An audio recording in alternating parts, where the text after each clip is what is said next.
LGBT Community Center in Philadelphia has lost $1 million in federal funding after it's been exposed that they were hosting sex parties.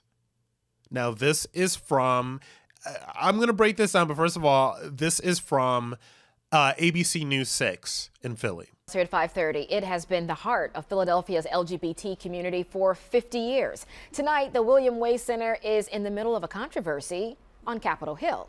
At the heart of all of this is an allegation on social media that the center would use federal funds to host sex parties. They're pushing back about that. Action News race and culture reporter Tronda Thomas here now with more on the allegation and the fallout. And the center says this is an outright attack. Yes, on them and on other groups that serve the LGBTQ plus community. They say rumors from the far right have cost the center $1 million in federal funds.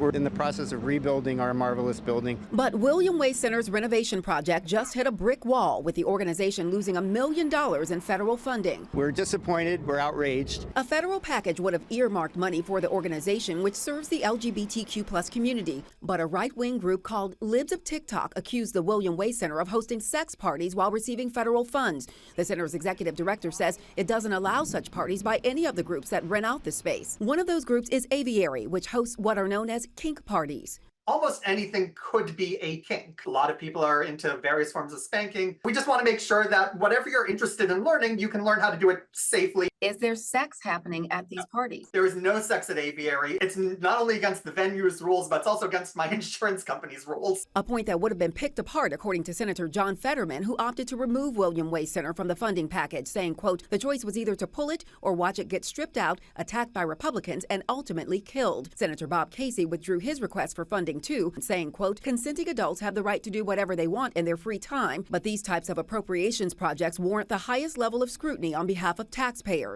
We have spoken to the offices of both of our senators, and we realized they were put in a very difficult position by these lies and distortions. Okay, first of all, let's get into this.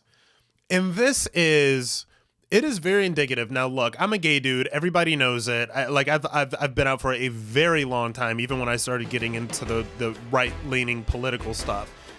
And I've said a lot that this whatever the LGBT community is right now, has gone super, super, super far left.